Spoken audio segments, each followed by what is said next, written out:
Welcome, everyone. I saw a couple of you guys taking pictures before on stage. Was it good? Yeah. Did you do it for the gram or the Insta? Both. Amazing. Thank you so much for being here. And of course, to all of you who are here today, thank you so much for joining us for the collaboration towards a common goal. Now, you see, we're going fully paperless, which also means that this gets slightly awkward and heavy. So if you see me tremble, it's not because I'm nervous. Now, before we get started, a quick introduction by myself. My name is Laurent. I work with 4P Capital. 4P Capital is an impact asset manager or impact asset management company that works together with entrepreneurial family offices to do exactly what we're here all to do, which is create as much impact at scale as possible. I'm here with Leon, my colleague, not sure where he's right now, but if you happen to meet us, please make sure to say hi. We'd love to chat and we'd love to connect. Right, that's enough about myself. I think the next few minutes should be about you guys, because you make all of this happen, of course.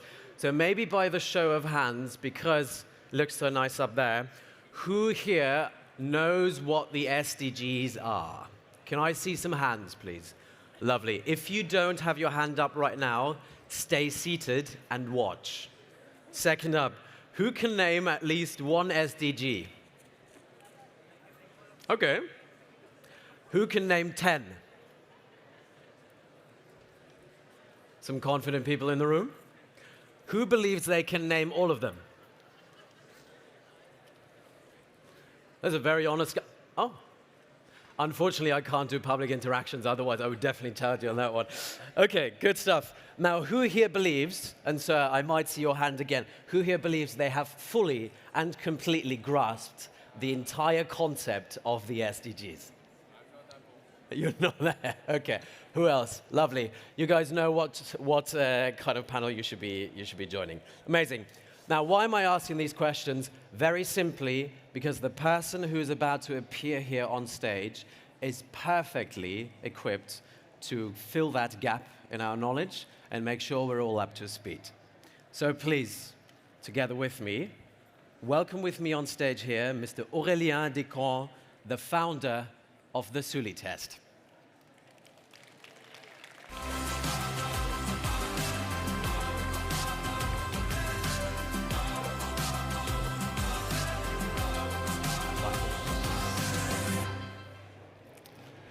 Thank you very much. Hello, ChangeNOW. I'm truly happy and honored to be here with you to talk about the SDGs.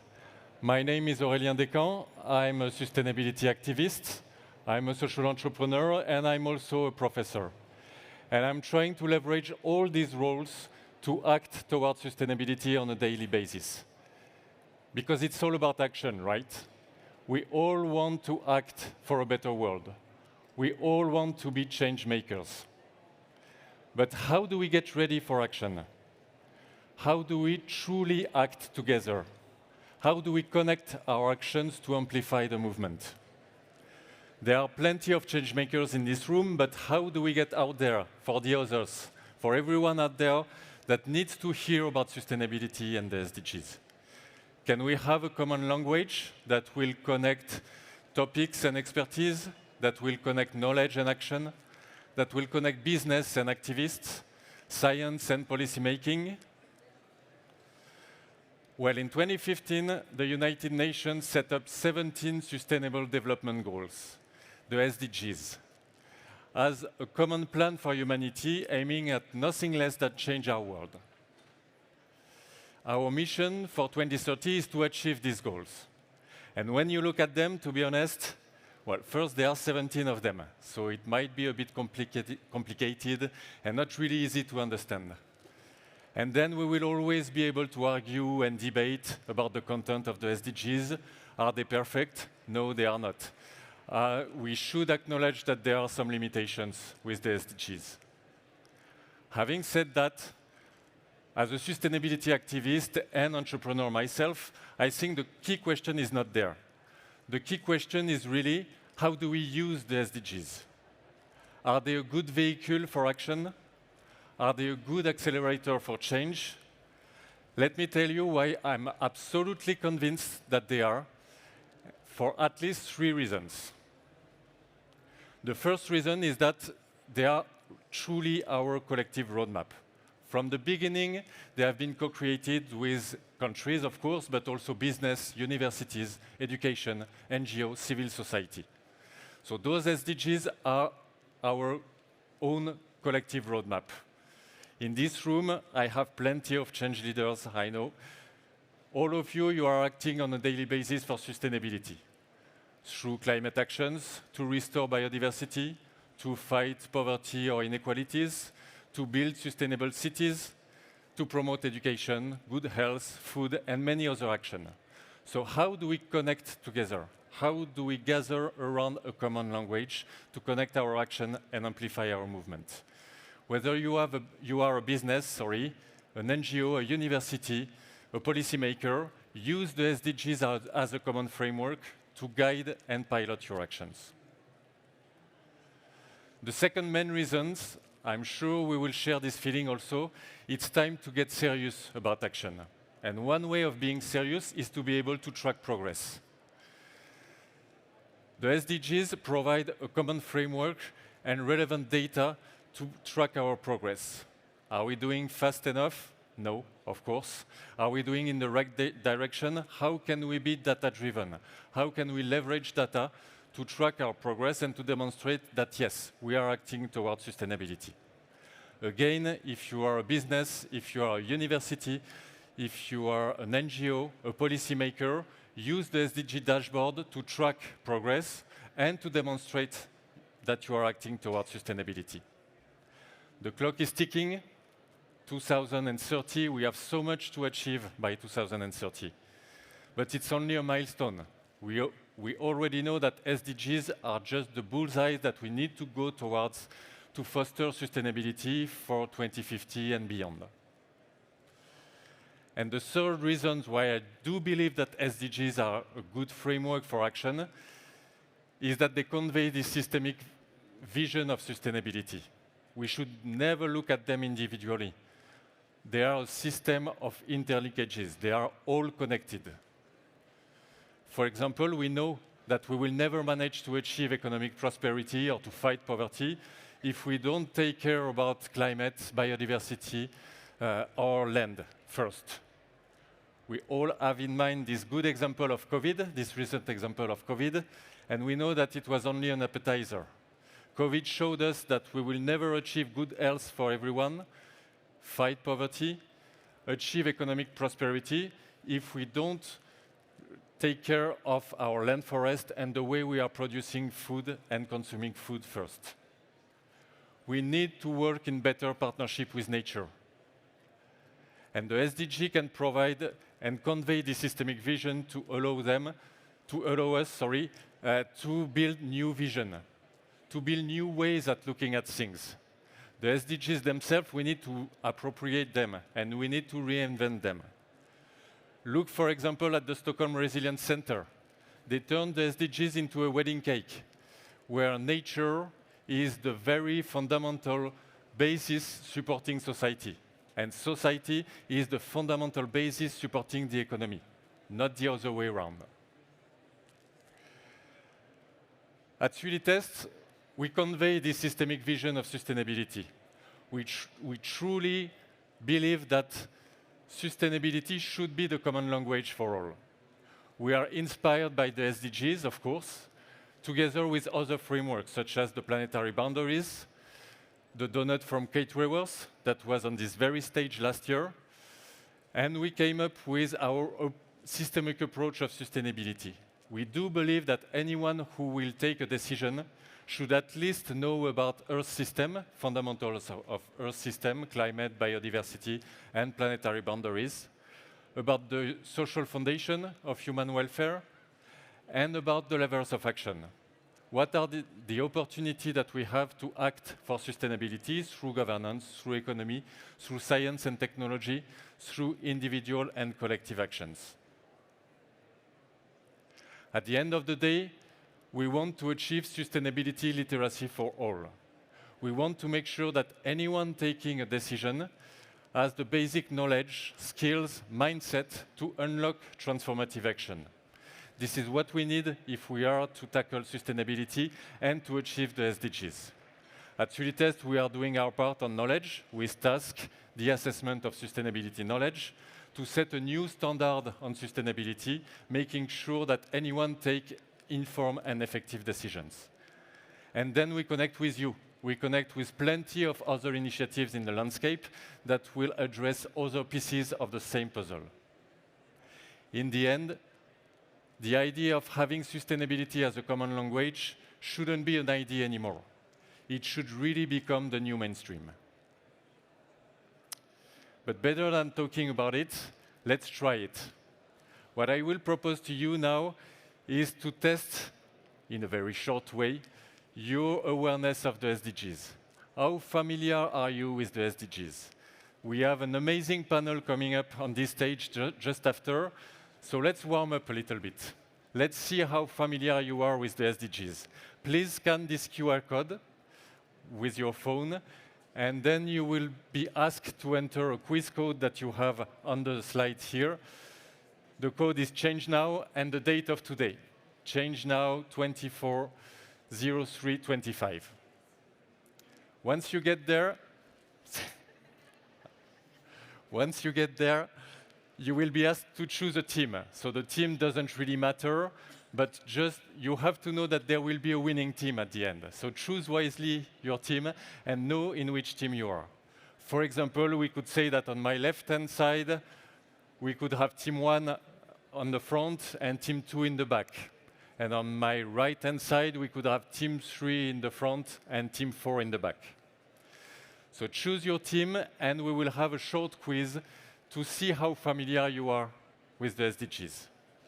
In terms of the winning team, as the organizer, I'm not in charge of the winning prize, but do know that there will be a winning team. As I can see that you're all connecting, I will ask the backstage to change screen, please, so we can launch the quiz. All right, we have 4 teams. Come on, we have more than 100 seats in each team. Come on and play with us. A little bit more people in each team, please. Team 4, can Team 4 recruit some of you as players to play for Team 4? Let's encourage Team 4. Let's applaud Team 4 for a minute, so that we get more people involved and in charge. I will let you few minutes to get involved in different teams, and be reassured that if you get lost on the way, there are only 4 questions, so it's okay. But if you get lost, you can join the quiz while we will start. So, 4 questions. Of course, we will not deep dive in the SDGs with 4 questions. 1 minute each. We will give you 1 minute for each question. You will have your own score for yourself, your individual score for yourself. I will only display the winning team and the score of the team. Are we ready to play with the SDGs? All right, let's go with the first question then. 1 minute to answer the first question. You have that on your own phone and on your own screen. I think this one is easy. A question about the process of creating the SDGs, how the SDGs have been created.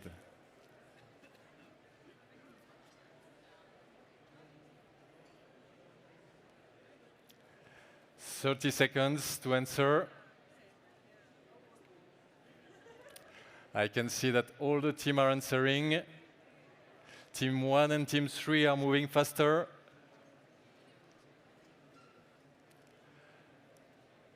50 seconds left for the last player. And we're almost there.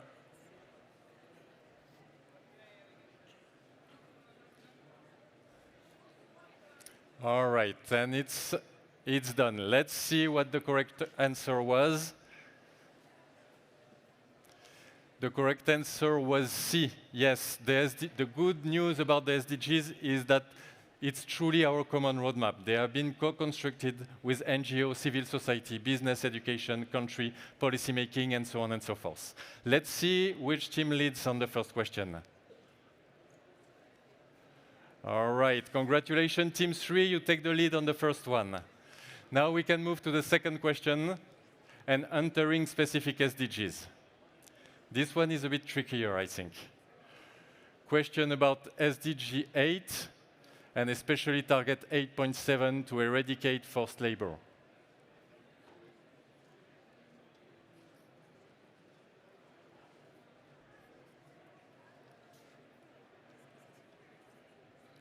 We talk about figures here, so probably a bit more challenging. We are looking for an order of magnitude, of course, not the specific figure. All right. We have almost the 4 teams. 15 seconds left for the last players.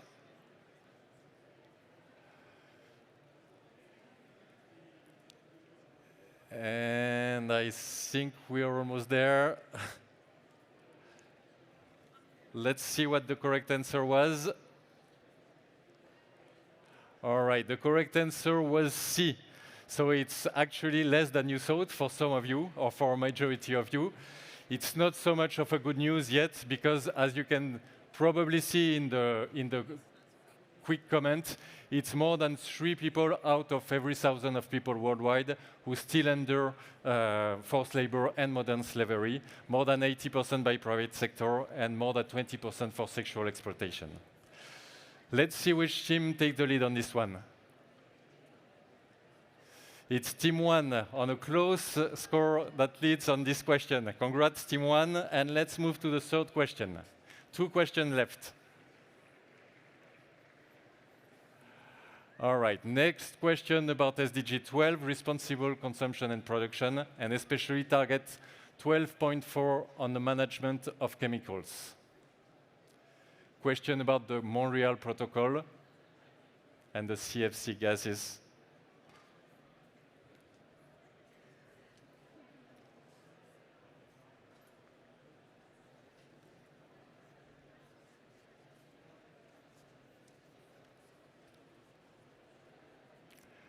This one is a bit harder. It's slower to answer.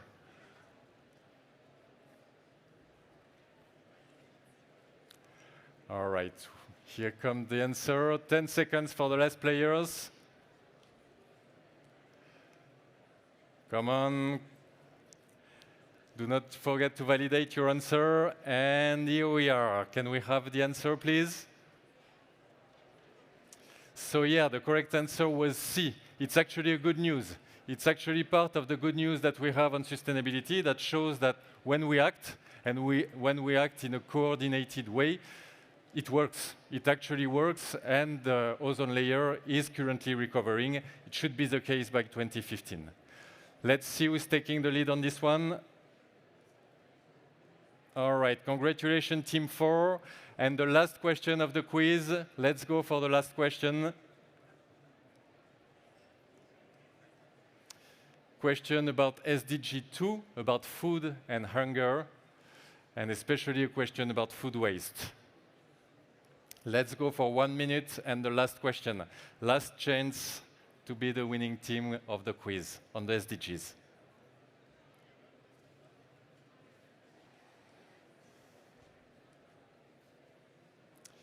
Be careful, we are looking for the not accurate answer. So we are looking for the false answer. Everything is true, only one answer is false.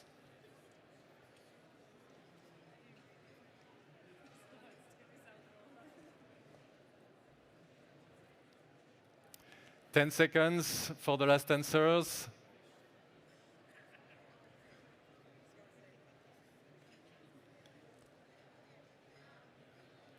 And here we are. So the correct answer was B. Yes, the correct answer was B. We are producing enough food to feed everyone. If we cut the food waste between production and consumption by half, we feed the entire planet. So it's really up to us to feed the planet and to address this specific SDG. And now I will ask you for a round of drums because we will display the winning team.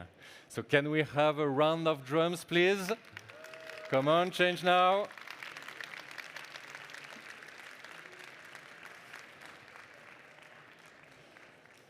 We are waiting for the winning teams, and very close, Team 3. Congrats on Team 3. Big applause from Team 3, who is really knowledgeable about the SDGs. Congratulations, you're all ready to listen to this amazing panel that we will have right now. Keep that good energy. We need it to change the world, and let's change now. Thank you very much.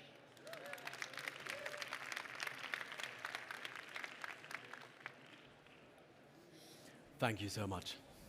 Thank you. Thank you. And congratulations to Team 3.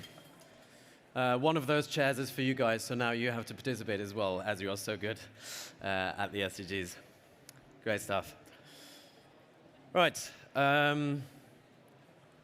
Shall we welcome the panel? Let's do it. Up on stage.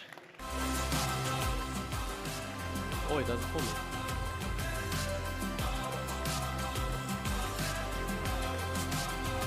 Please welcome with me Mr. Francisco Veloso, Dean at INSEAD, Rosario del Pilar Diaz Garavito, founder and executive director of the Millennials movement, and Kate Robertson, founder at One Young World.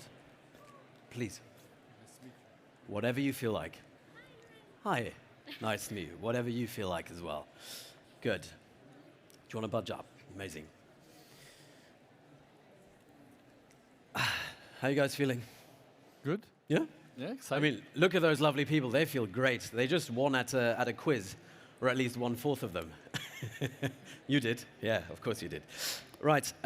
Maybe we get started with you guys introducing yourselves and maybe talking a little bit about how you implement the SDGs in your daily work, and then we get started from there. Rosario, do you want to start? Yes, thank you. Well, first, thank you all for being here. I'm very excited to see you all. So my name is Rosario. I'm from Peru. I'm the founder and executive director of an organization called the Millennials movement. And we do focus on civic engagement for sustainable development. So we try to contribute a lot with the 2030 Agenda for Sustainable Development and relate the things we do in territories with the SDGs. And actually, we started as a social media platform, like my computer and I. But now we are an organization that is legally based in Peru and that is reaching 16 countries in the Latin American and Caribbean region. We are volunteers that do amazing things. And not only just we are pushing to promote actions in territories, but also we are very consistent on engaging on decision-making processes to build incidents on decision-making around sustainable development. But also we are trying to integrate this sustainability approach in our lives itself, because that is, I guess, the hardest thing, and also to engage our closest ones, that is our families, which is actually, can be actually one of the hardest things as well. So that's what we do, and yes, thank you. Thank you so much. Francisco, what about you? Thank you, delighted to be here. We're a business school, INSEAD, that is very much committed to sustainability at its heart. And this is something that I've personally felt already, for some time. We're talking about the personal motivation. I mean, I've always worked, I'm an academic by training, and I've always worked in innovation and entrepreneurship. And one thing that we'll surely talk about is this notion that you need an entrepreneurial mindset to change things. And this is something that has been with me. So as I approach my role as the dean of a business school, is really to think about, given that the power that we have to influence people, through our research, through our education, and through our engagement, and if we think about and be truthful to our own mission at INSEAD, which is to bring people, ideas, and culture together to really, create and prepare these leaders that can have a transformational impact in the world. When we think about the world today, there's no more pressing transformational need than the one of sustainability. So it would be, to be out of our own mission if we didn't take this very seriously and if we didn't take this and carry this into the way that we do work. And the way that we do work for us as a school, that means, to really have important research work to really understand what's working or not working on the sustainability front. And just to give you an idea, over the last 5 years, we've had over 100 research papers that have looked at sustainability. But we also then to bring this to the way that we educate the next generation of leaders through our education and through our engagement. And this is something that, perhaps the most visible element has been our own commitment to our curriculum. So this year, we completely revamped the curriculum of the MBA so that the 14 core courses and the capstone project would have sustainability at heart. So make sure that, the students that go through our program, they understand each of the concepts, but then are able to connect that to action through the capstone project. And then we, of course, engage a lot, with our alumni, with the community. And in fact, one of the things that we're very proud of is that the co-founders of ChangeNOW are our alums from INSEAD. They really took to heart this mission of transformation and realized that they can have a big difference and push it forward. And this is something that's part of our, our current, standing and part of the way that we see our future. I love that you're providing a platform to the students at INSEAD to essentially, within the given confinements of the SDGs, really find their own way, but then push the narrative forward. Now, Rosario, when you started, that wasn't really the case for you. You said it yourself. You were your computer, yourself, and your dedication. Do you want to talk about why you got started back in the day? That is actually a very nice time for me. And actually, I was telling Francisco that I finished university, and then as many of you, not only young people, but all of you, I had an existential crisis. And I was like, what am I going to do? I know I have potential, but I don't want to be seated on a chair my whole life. I know I can do things, but I don't really, So I went to Brazil, and I did a volunteering program in there. And after that, they were teaching about youth leadership, and also by then, we have the predecessors of the SDGs, the MDGs, why we needed to achieve them. Hi. Hi, Kate. And I was just like, when I finished my volunteering program in Brazil, in those schools, I was like, why in my country? I'm from the south of Peru. No one is talking about it. I went through my whole career, and I didn't ever hear about those goals, the MDGs by then, and why, no one is doing anything.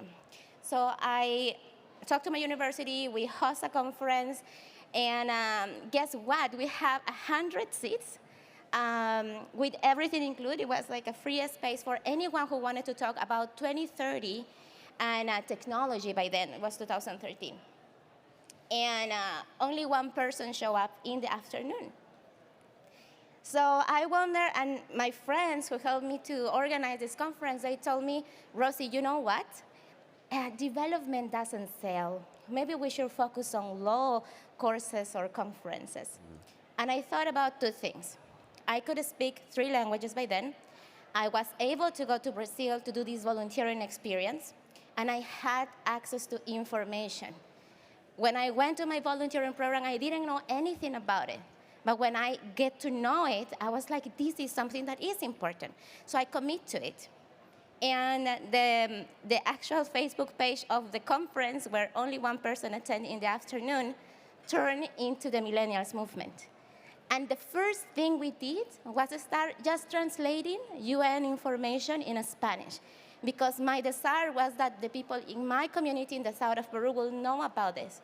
And then I don't know how it grew up so much, because a year later, we were mobilizing 38,000 people in Peru for the definition of the SDGs. So that's the story. I love that story. Now, please, everybody, welcome with me Kate Robertson, who joined us a little bit later. Please excuse me. Kate, the others two had the opportunity of introducing themselves for 1 or 2 minutes. Do you want to take the same? I think I better do it in 30 seconds, yeah?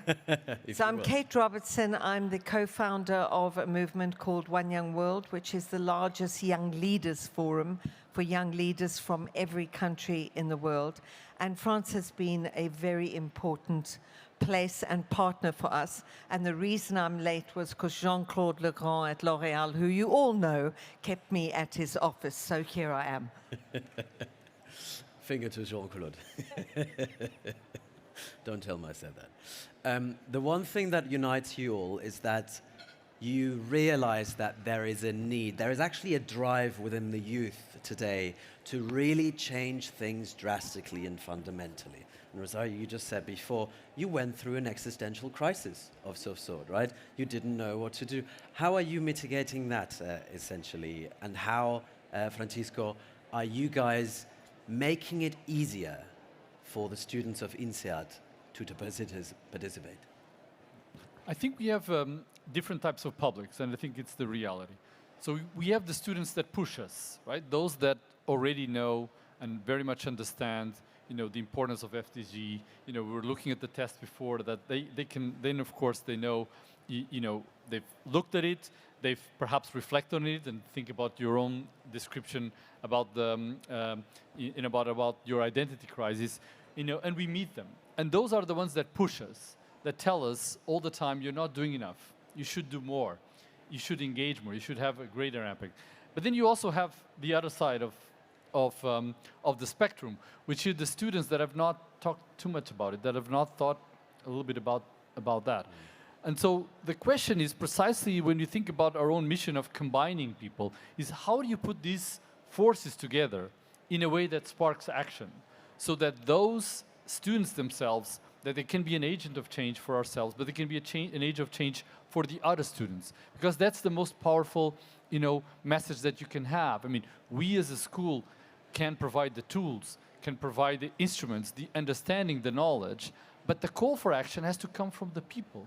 And the call for action is very, very powerful when it comes from the peers, which is a wonderful example of what you described.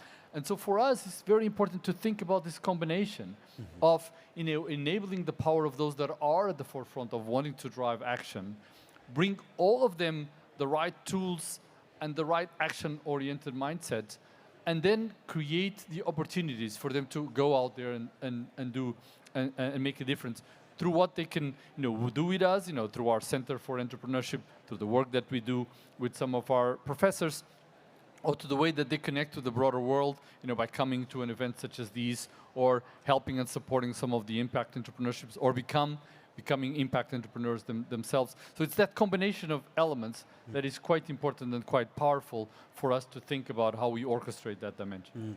I'm really interested in this push-pull dynamic of it all. Now, Kate, you in general work with incredibly, what I can guess, are also pushy young leaders, exactly just like herself. Do you see that pull dynamic as well, as in, is there a need for you to, let us say, pull them further into the whole mission, or is there not? The truth is that I don't think so. And the reason that I don't is I think that young leaders anywhere are actually trying to change things. Now, that doesn't assume that it's always for the good. But it's mostly the case that the young leaders in the One Young World group, and I'm sure many of you here, are trying to change things for the better. And if you're trying to change things for the better, you fit into the Sustainable Development Goals one way or another. You are somewhere there.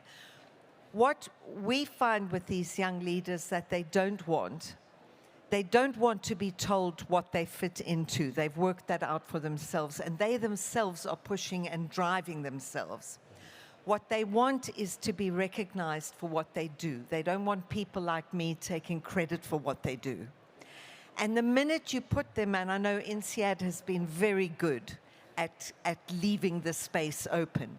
At the minute you do that, they'll push themselves through it. But the minute you're boxing them into something, they're simply not interested. Or trying to get people to take up one of the goals and act on one of the goals that they're not passionate about. Because then you're going to have to push, and there is absolutely no pull. Their own passions are, I think, the pull. Beautifully put. I like the idea that they sort of, whatever you do, as long as you have drive, essentially you will fit into one of those, or into one of the SDGs. Now the question is, and maybe to you, Rosario, is there a situation where you might actually not fit? Is there a situation where the framework that is provided does not suit the mission that you have? Wow, that is a very interesting question because we actually are in a very difficult context, you know? Like, for instance, Latin America is the most unequal region in the world. We have conflict, we have also, but around the world we have war, and we are, you know, going crisis after crisis. That is not necessarily the enabler environment that fits our mission, but it comes as that kickoff, you know, a context that can really mobilize things. Because, you know, when I started with the Millennials movement and everything, it was because of a need of something, you know, and localizing these issues, understanding what is happening in the territory, in the context, in Africa, in Latin America, in Europe, and understanding how it's affecting youth and what is this driving, or where this is driving youth and people around, is the best way to take this complex context and start driving change, because it's not very easy. And we around the world even have like a very structural barriers that till now, even though we have invested so much money to do different things, are not changing, you know, like inequality. And let's start making a list, you know, which one are those, right? I see that. Understanding local drivers, you're very much in the business of that, right? Because every individual at the INSEAD comes with their own. How do you mitigate for that? I think part of what we were talking about and the question you asked and the examples you give is more of alignment rather than trade-offs. And this is the power of connecting those different ambitions, because one of the things that one can start to realize is that when you have, you know, people, planet, and profit, and when you look at that, you know, we at INSEAD, one of the things that, you know, traditionally has always been part of the, you know, the ethos of the school and our students is entrepreneurial capability, entrepreneurial drive, regardless of where they come. I mean, they can be from France, or they can be from Latin America, or from Asia, or from Africa. That entrepreneurial drive has always been there. And one of the things about this alignment and about providing this knowledge is to realize that ever more, for what society wants, but also where the opportunities are, is when you align these elements, when you align the people, you know, the planet and the profit. And so what you can do is to create that opportunity for the students and for the graduates to understand that alignment, and to understand that within that alignment is the way that they can make it work and can make a difference, regardless of where that starting point is. And this is what we try to do, and the way that we try to enable them towards action. Not to try to think about trade-offs, but to think about, you know, how you create that alignment. And so you bring the knowledge, you know, through the faculty and through the research that they do to explain what happens and doesn't happen. You also, in particular, make them very sensitive to the issue at scaling. When you think about the SDGs and when you think about the impact that it is, it's very important that in today's age, you really need to think about solutions that scale, that can have impact at the global level. And for that, you need a very shrewd business mind to be able to have that, you know, business orientation that allows you to scale it and allows you to drive impact. And this is what we traditionally have at the school. So once you take that framework and you create that alignment with the opportunity, but to do that at the same time that you care about the people and the profit, then, you know, the graduates start to realize, wait a minute, this is how I should go. This is how I should have an impact. And this is where, you know, what really motivates and animates us, you know, through the way that we think about the knowledge, the training that we give them, and the platform that we provide for them to go out there and make a difference in the world. Isn't this one of the more unique opportunities for us all to get aligned? And maybe for us all to make sure that this scales beyond this stage, and that this scales essentially to every single organization that you guys are part of. So maybe in the last 7.5 minutes, as the clock keeps running down so quickly, and you guys are so attentive, let us focus on you guys let us focus on what you guys can do, because obviously we have very knowledgeable experts here on stage. So Kate. So I think the thing that is really important is that we act and that everybody acts. And you don't get caught up, if you're passionate about something, don't get caught up in the rooms where you sit talking about it for the rest of your life. That's your life and time wasted there. I take that point about scaling very, very seriously. Yeah. Absolutely vital. It's actually what we've just been talking about with L'Oréal was exactly that, is global scaling. But also to remember that anything that is outside of the 149 clauses of the SDGs is probably not a very good thing, because you either fit in there or you don't. It's probably a bad thing. But the one thing I would say, and the reason that my passion, the reason I set up One Young World, was for people like you, Rosie. It's for leaders. There is only one problem in the world today, and it sits with terrible leadership. There isn't any other problem.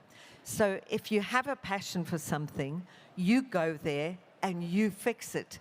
If something's wrong in your country, your community, you go there and you fix it.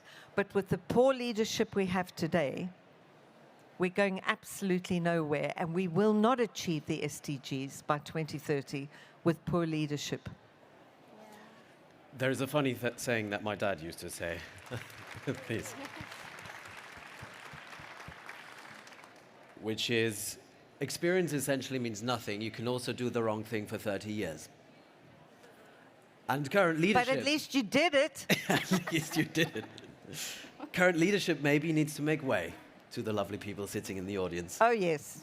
Oh, 100%. Now, Rosario, pointed at you, a young leader comes to you and says, I'm inspired by how you got started. How do I get started? What do you say? First, I guess I would say listen to the people who think different than you. Listen to those that are non-believers on these things. Understand them, understand where they are coming from, and try to get them on board, perhaps little by little. If you just build a wall and say, you don't think like me and you don't believe in this, and you know you are from the bad guy side, then we are not moving forward. That is the first thing. The second thing I will say is choose well. Because that poor leadership that we have and we are seeing that is incapable to solve the problems we are eager and demanding to be solved, and the responsibles for only that we have achieved until last year only 15% of the SDGs, only 15% of the SDGs are on track, according to the Global Sustainable Development Report. Those are being put because we have voted, in most of the cases, for them, and that's why they are there. And I will say we need to ensure that people is choosing the right leadership. And finally, I would say do not feel that sometimes if you are doing this and you are misfitting in a complex environment, like my family didn't understood what I was doing until some years ago. So I will really feel misfitting and lonely. So if you are in that space, if it comes from your guts and you think you're changing something, go for it. Keep doing it, because there is a moment of validation that is going to come, and you cannot stop because someone says that you are not doing good enough or nobody cares about it, or as I was told, development doesn't sell, Rosie. You should focus on other things. So, keep moving forward and choose well in the next elections. And why not become a leader? Run for politics, join.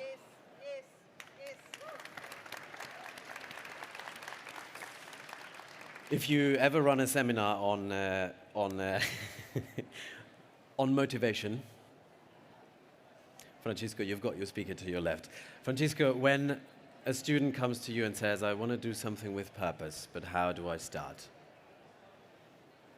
Well, fortunately, we have many of those that come. Purpose is very much part of many of our aspiring leaders that come through the school. And I think I'll echo the point that Kate made about action, about taking action. I think that's a really critical element. And I would connect that with the other point that you also made, and that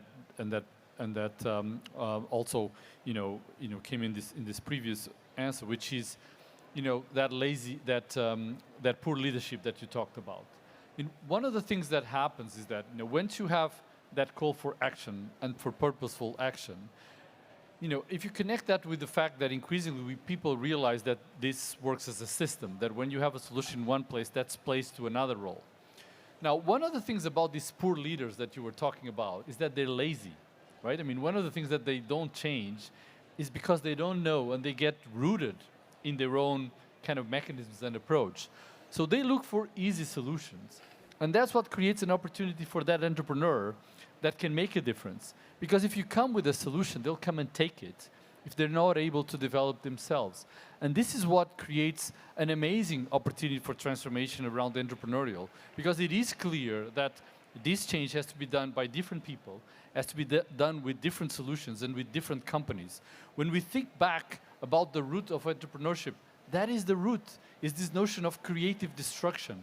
This notion of creative destruction that is at the heart of entrepreneurship is ever more critical when we think about sustainability. We just have to do things in a different way. So if you get and you take that motivation and push it forward for action, people will come and take your solution, because that's the easiest way to do it. And therefore you'll find it that it must be, it's not going to be hard, that's not going to be hardness, but if you have that purpose that you talked about, and that purpose is in your heart, that will give you the motivation that you need to push that solution forward, and you'll see that the driver and the buying on that side will come much easier than you think it may. And the only thing I can add to that in the last 15 seconds that we have is the following. Whenever we think about big problems, the problem with big problems is that they're big and they seem overwhelming. But taking little steps towards that one goal, breaking it down, making sure you have one day at a time, one step, one email at a time to accomplish, that in many cases makes it so much more digestible. And I think we can all realize that for some of you, hopefully, listening to this panel today was your first step. So thank you very much. And thank you very much to our panelists and to our speakers. Thank you. Shall we? Thank you. Let us. Thank you. Oh, don't worry. Thank you so much for being here. Thank you so much. Thank you so much. If you want to catch them for a photograph or an autograph or whatever, the exit is over there. Just so you know. Don't tell them I told you. Good. If I have been well informed by Regie, it means that we're just going to continue straight up with the next and unfortunately final part of today's program.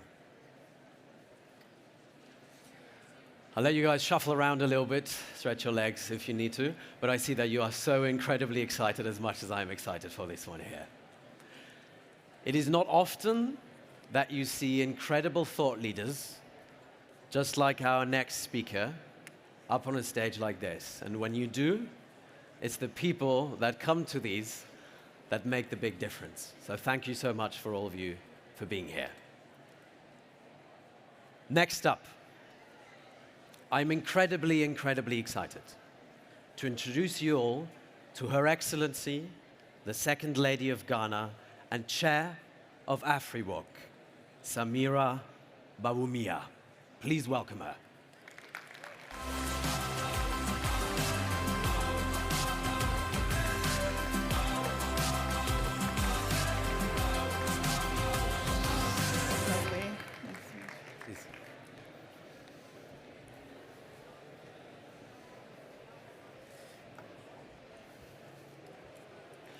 Isn't it nice to see so many excited faces, isn't it?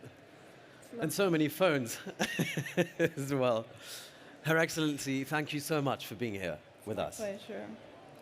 I think we all would feel like the time is a little bit spoiled if this guy introduced you. So maybe we take just a couple of minutes for you to introduce yourself, if you don't mind. Well, thank you very much, and hello to everybody.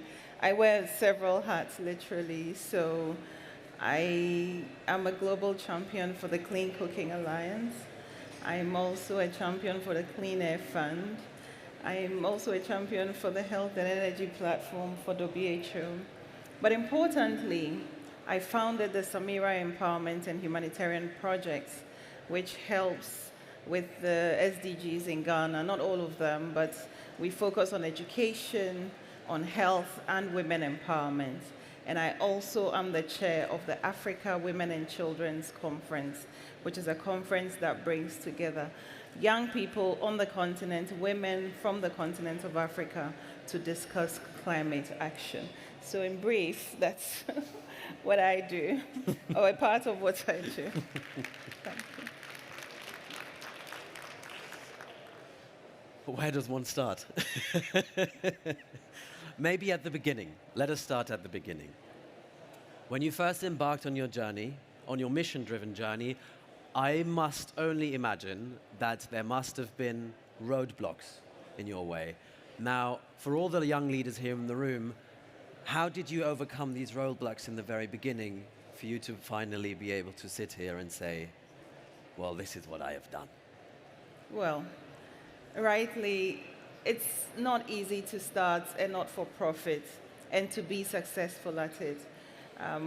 For us at Samira Empowerment and Humanitarian Projects, which we call SEHP, I think the most important thing is to be scientific about how you approach things. So we did a lot of research before we embarked on our projects. It took us about a year to embark on one of our projects, which is a maternal health project to lower maternal mortality in a community.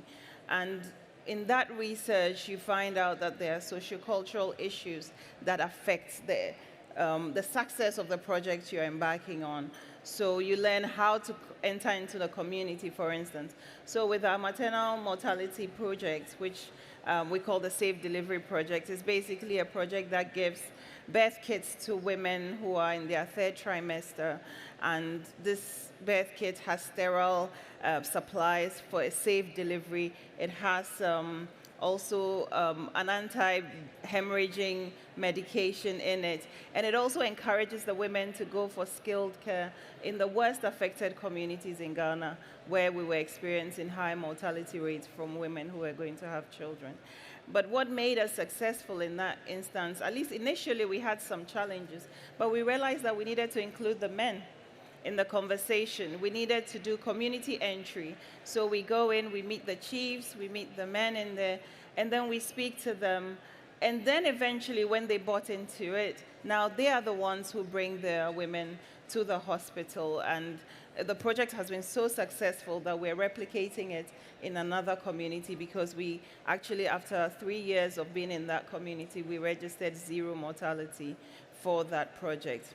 With our other projects as well, it's really a stakeholder engagement. That's more the issue. Well, that's aside the financing issue, but in terms of the challenges, it's about people understanding why you're doing it. And sometimes people have problems, but the solutions you're proffering are not exactly what they want as the solution. So you need to engage people. You need to explain why the solution is good for them, and they need to buy into it before you embark on any project. So that has been really good. With AFRIWOCC, which is the Africa Women and Children's Conference, it was an idea that was birthed out of what is the voice of women on the continent. We talk about climate action. We talk about it in an abstract. Africa needs support, or we need these interventions. But who are the hardest hit? And so that's how we came up with AFRIWOCC, to say we need to drill down. We want to focus on who is the worst hit and how can women be part of the solution, because you can't design solutions for people without including them in the process. And that is what birthed AFRIWOCC. It's been a success so far because it's just been a year out, but it's catching on. And I've seen some ladies in here who supported us during the Africa Climate Summit and Africa Climate Week, and we were also well represented at COP. But the key messaging is engagement, and getting buy-in and getting the support before you embark on any project. In many cases, can be very frustrating because sometimes you feel you're the only person who realizes that there is a problem. Exactly. And then you need to do work on a very ground level. You say engaging with your stakeholders, essentially explaining and speaking to them.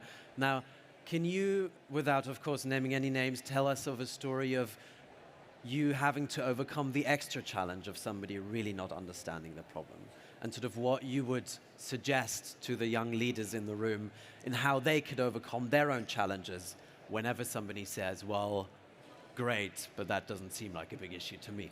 Right. So, as I mentioned in my intro, I'm also a champion for the Clean Cooking Alliance. And so I think people are a little dismissive of it because they think clean cooking is a cook stove issue and it's a women's issue. And once you sit down and try to convince people, so they say, oh, the second lady is just dealing with cook stoves issues. But it's far from that. So you need to explain to them the codependencies of the issues. So for instance, the work we do in maternal mortality or to reduce maternal mortality has a direct effect or is directly impacted by energy poverty, for instance. I mean, there's 2.3 billion people across the world who do not have access to clean cooking technologies or energy, right? And of that 2.3 billion, 800 million of them are in Africa. Now, 800 million people in Africa, and every year, 3.3 million newborn deaths are deemed to have been occurred because of the pollution from energy sources. So we're using charcoal to cook, we're using firewood to cook. So when I'm having a project, a maternal mortality project, for instance, where I'm giving the woman supplies to go to the hospital, I'm giving her anti-hemorrhaging medication, we're supporting her with skilled care, and she goes back home in a kitchen that is filled with smoke and black carbon, then you know that that child might not even survive. When you have a child, a girl child that you want to encourage to go to school, who has to wake up every morning, go into the village or into the bush to fetch charcoal or firewood before she can come home and cook, then you know, and she doesn't have an efficient cook stove as well, so the food is taking maybe 3-4 times longer to cook, and she has to do that before she goes to school, then you know she's impacted. When you're trying to get your SDG, to get a women empowerment, you're trying to get a woman into the job market, and she's slaving in the kitchen over food. So these are the ways you ought to explain the issues for them to understand that when you speak, for instance, about clean cooking, it's not just a cooking issue. It is a development issue because it impacts health, it impacts education, it impacts well-being, it impacts the environment, you know. So that's sort of how we go about with the explanations on how issues are interdependent. It opens your eyes when you realize that clean cooking, just to use your example, is not the root of it all, and it is not the only issue we have. It essentially is all interconnected. Exactly. Right?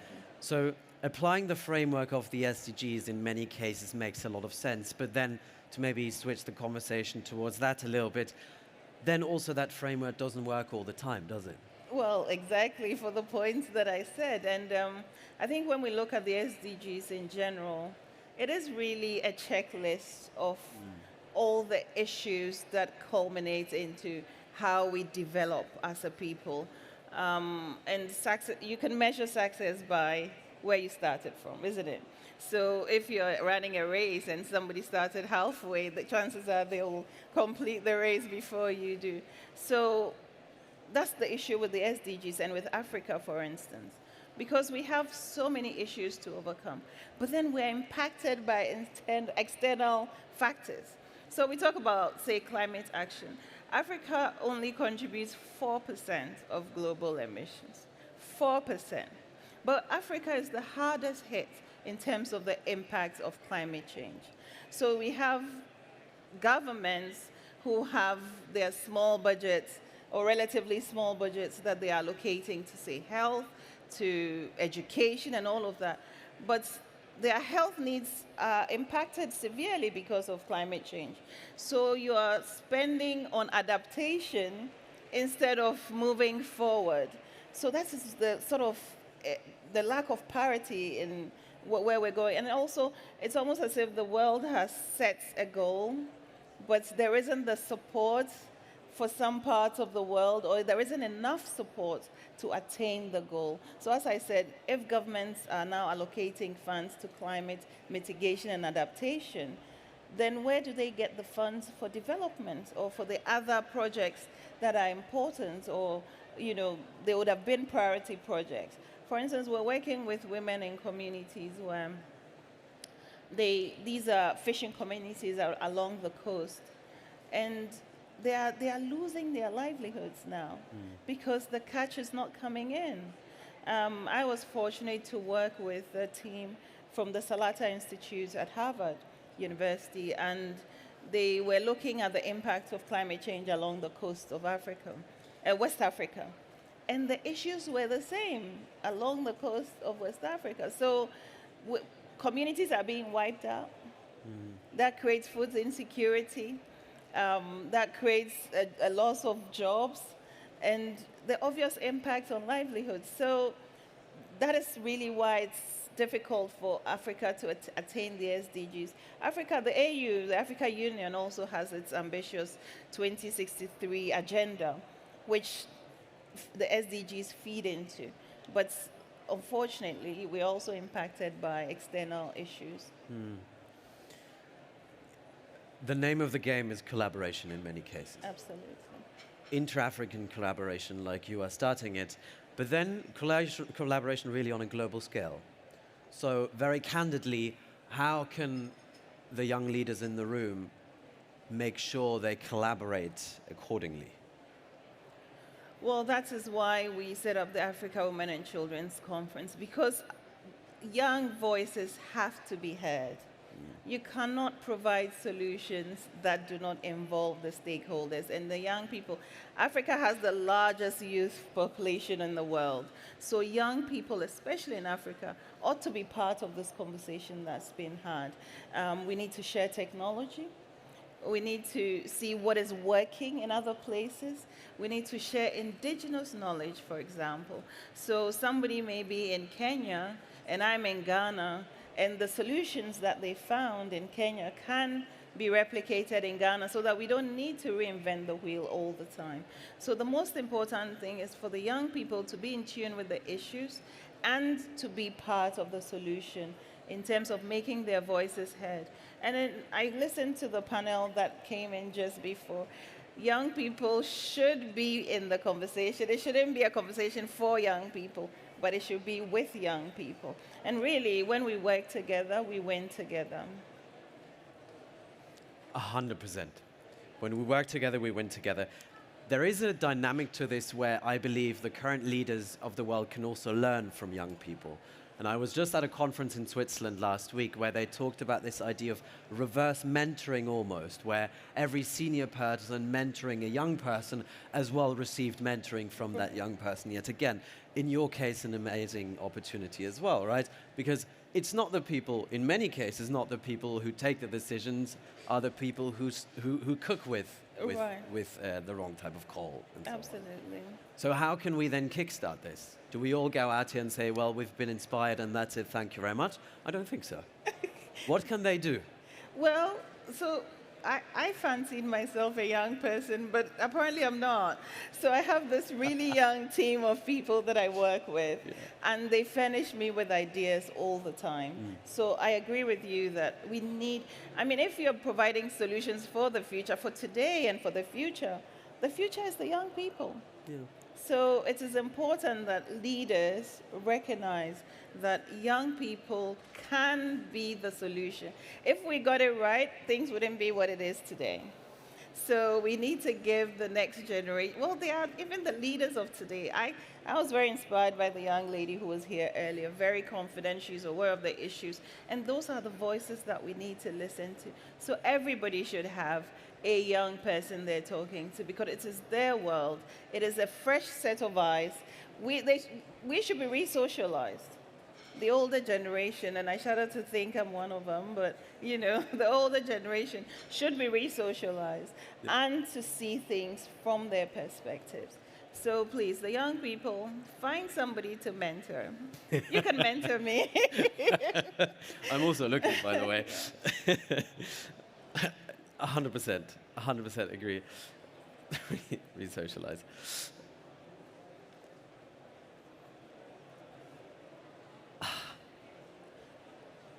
Do you sense this in this room, where there is a certain anticipation towards what is going to happen once we all leave that stage?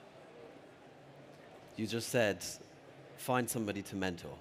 And as we have 4 more minutes left, because you're full of nuggets of gold, and I would love for you to share all of them with the stage here, unless before I start asking questions that they don't really want to hear.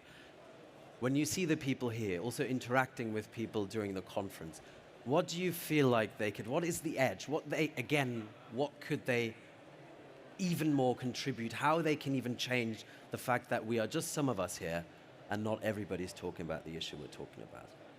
Right. Everybody can do something. Yeah. I think that's really important. And we tend to want to see what other people are doing. But even being here is doing something. Because I was taking notes earlier, and I'm sure everybody's learned a thing or two. And you also have to come to the discussion with the idea of an equitable conversation with people, with respect for people, not leaving anybody behind, to say, okay, this is working for me, but does this work for everybody? Are the solutions or the conversations we're having, is it just, is it equitable, is it fair to everybody? Those are the sorts of attitude that can help us to develop together. The idea of this SDGs is a common position of the world, is our shared humanity, because it applies to everybody. So how do your solutions influence change on a global platform, but at your local level? And for me, that is it. And then also, when you find a solution, or if you have a solution, how do you put it out there so that it is available to everyone? Africa had a sad story during the COVID when there were vaccines, but Africa wouldn't get vaccines because the West wanted to exhaust the vaccines for their population, have reserved vaccines for their populations before sending some over to Africa. And that was a wake-up call for us, you know, and so now there are vaccine centers being, even getting the vaccine makers to give generic versions to Africans was difficult. But that is not the attitude that we're going to develop with together. So everybody here today should go away feeling like, I can do something wherever I am, but I should do it for the greater good. Luckily, the world is round. And if somebody doesn't win, we all don't in the long run. So maybe the one thing we can take away from this is we all have our little microcosmos of communities that we are part of. And we've all come together to learn at this very central point. Now, as a next step, let us all go out again and let's spread. Absolutely. And with that, thank you so much for being here. And thank you, Your Excellency. Thank you. It was a pleasure. It was an absolute pleasure. It was an amazing time. Thank you, everyone. And with that, and with about 15% of battery left on my iPad, guys, thank you so much for being here for this part of the conference. I hope you had a good time. I certainly did. Please reach out to all of the panelists and the speakers, because they love to talk to you. And then, as we said, spread the message. Thank you very much.